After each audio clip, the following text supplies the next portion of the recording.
નમસ્કાર મિત્રો.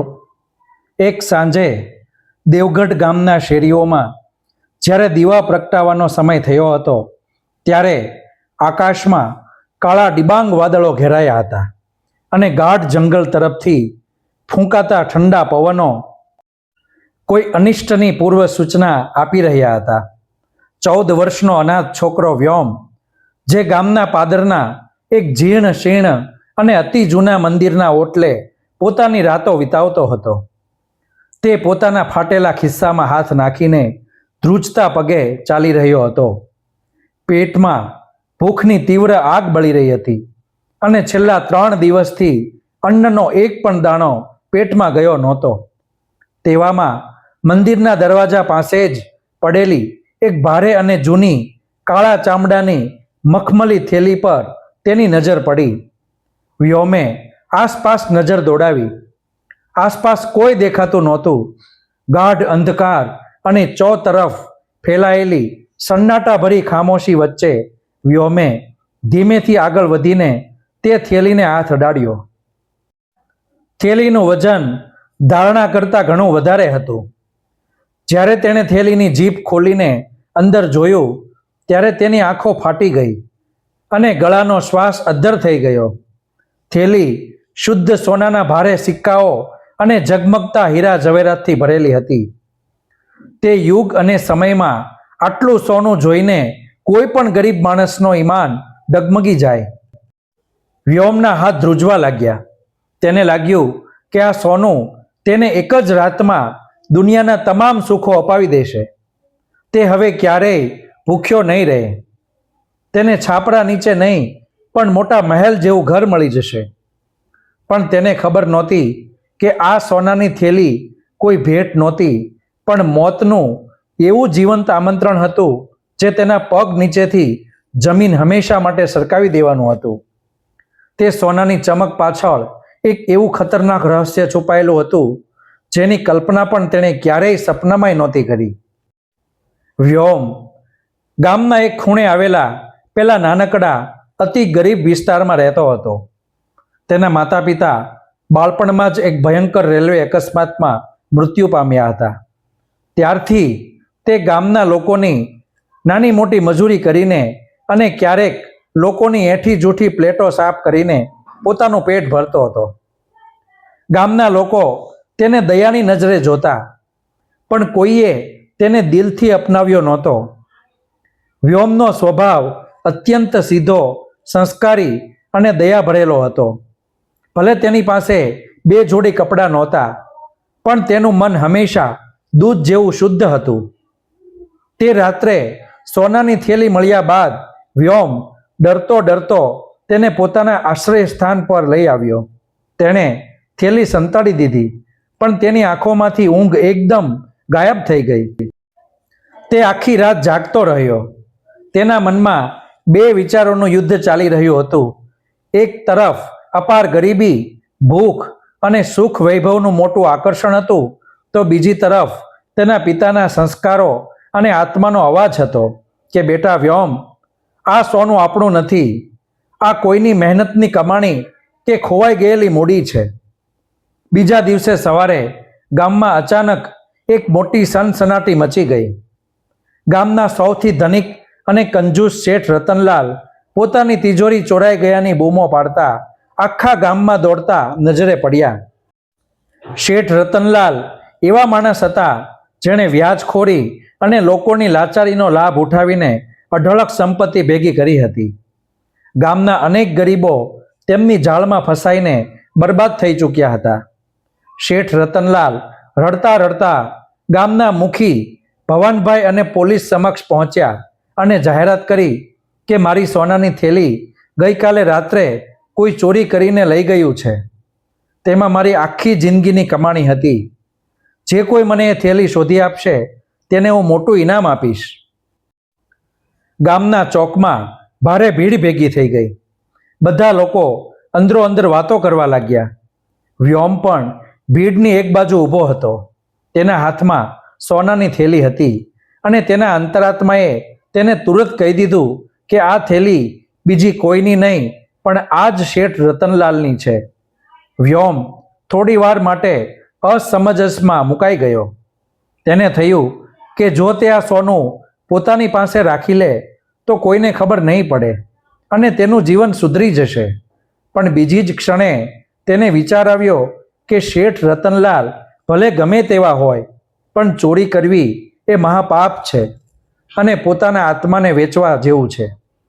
વ્યોમે હિંમત એકત્ર કરી અને ભીડમાંથી બહાર આવીને શેઠ રતનલાલ સામે હાથ જોડીને ઊભો રહી ગયો.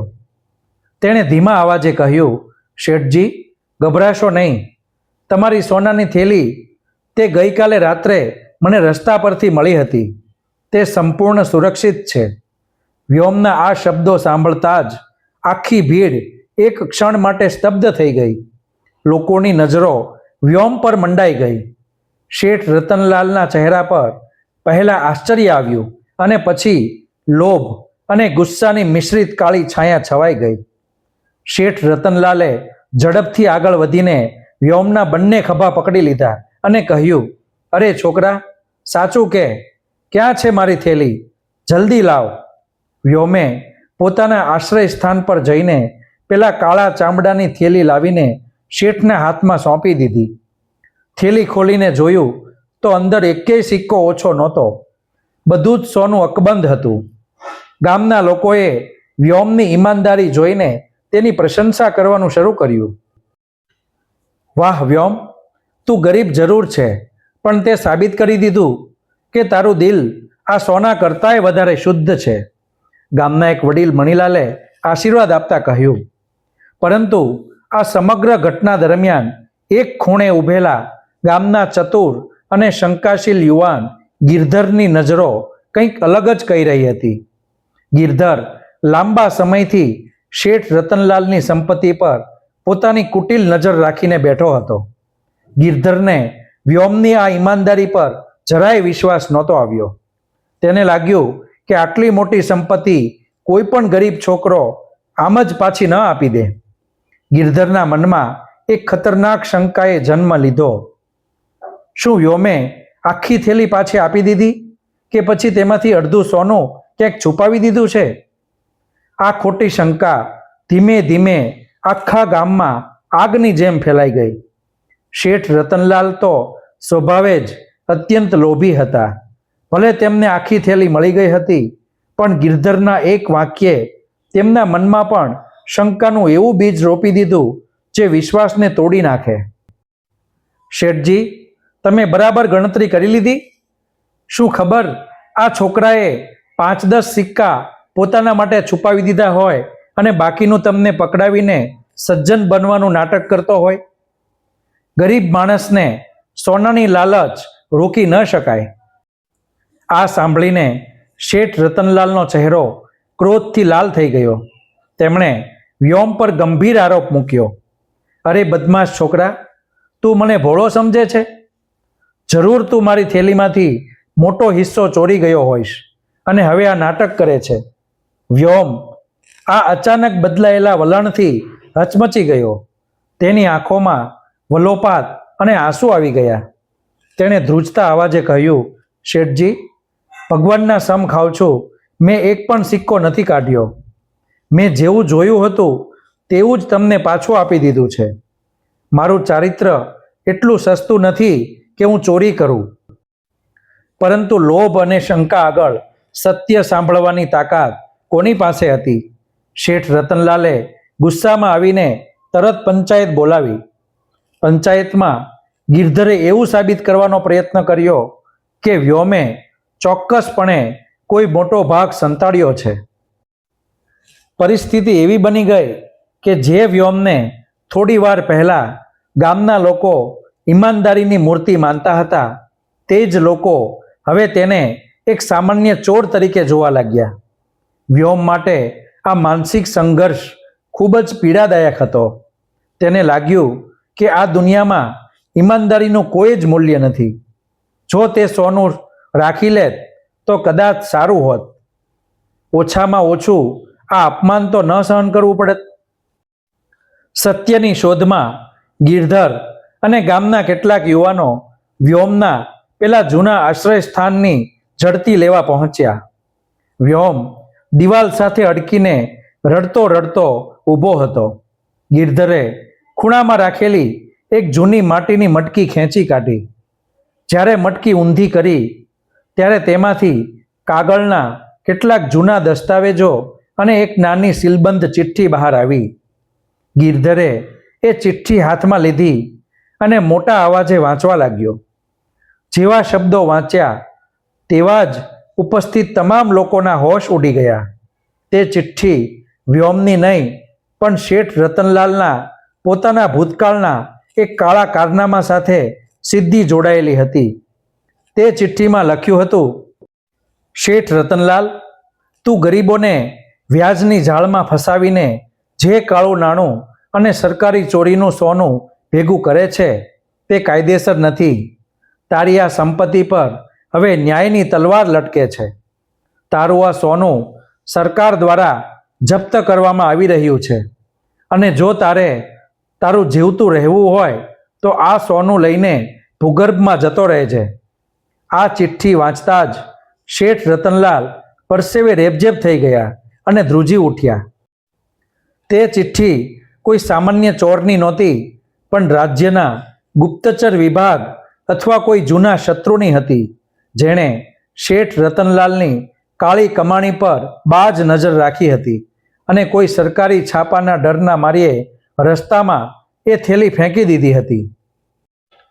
શેઠ રતનલાલને સમજાયું કે આ સોનાની થેલી કોઈ સામાન્ય ખોવાયેલી ચીજ નહોતી પણ એક એવો ખતરનાક કાયદાકીય ફંદો હતો જેમાં જે કોઈ ફસાય તે આખી જિંદગી જેલના સળિયા પાછળ સડે. એ જ ક્ષણે ગામના પાદર પર પોલીસની ગાડીઓનો કાફલો સાયરન વગાડતો ધસી આવ્યો. પોલીસ ઇન્સ્પેક્ટર અભયસિંહ સીધા પંચાયતમાં આવ્યા અને શેઠ રતનલાલ સામે હાથની હડીઓ લંબાવી દીધી. ઇન્સ્પેક્ટરે ગર્જના કરતા કહ્યું, શેઠ રતનલાલ, ગેરકાયદેસર સોનાની દાણચોરી અને કાળા નાણાંના કેસમાં તારી ધરપકડ કરવામાં આવે છે. ગઈકાલે રાત્રે સરકારી છાપાથી ડરીને તું જ આ સોનાની થેલી લઈને ભાગતો હતો અને રસ્તામાં ડરના માર્યે મૂકી દીધી હતી. આ સાંભળીને આખી પંચાયતમાં ભયંકર સન્નાટો છવાઈ ગયો. શેઠ રતનલાલના પગ નીચેથી જમીન સરકી ગઈ. જે સોનાની થેલીને તે પોતાની મહેનતની કમાણી માનતો હતો અને વ્યોમ પર ચોરીનો ખોટો આરોપ મૂકી રહ્યો હતો, તે વાસ્તવમાં જેલની સજા અને મોતનું જ વોરંટ હતી. વ્યોમ તો માત્ર એક નિર્દોષ માધ્યમ હતો, જેણે અજાણતામાં જ એક મોટા ગુનેગારનો પર્દાફાશ કરી દીધો હતો. ગિરધર અને જે લોકો વ્યોમ પર શંકા કરી રહ્યા હતા તેમના મોં વરાળ બનીને ઉડી ગયા. બધાની નજર હવે વ્યોમ પર પડી, જે એક ખૂણે ચૂપચાપ પોતાના આંસુ લૂછી રહ્યો હતો. શેઠ રતનલાલે હાથ જોડીને વ્યોમ સામે જોયું. તેની આંખોમાં પસ્તાવો સ્પષ્ટ દેખાતો હતો. તેણે સ્વીકાર્યું કે મેં એક ઈમાનદાર અને નિર્દોષ છોકરા પર શંકા કરીને બહુ મોટું પાપ કર્યું છે.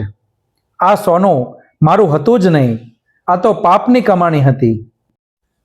પોલીસે શેઠ રતનલાલને હથકડી પહેરાવીને સાથે લઈ લીધી. ગિરધર અને ગામના અન્ય લોકોએ વ્યોમ પાસે આવીને હાથ જોડીને માફી માંગી.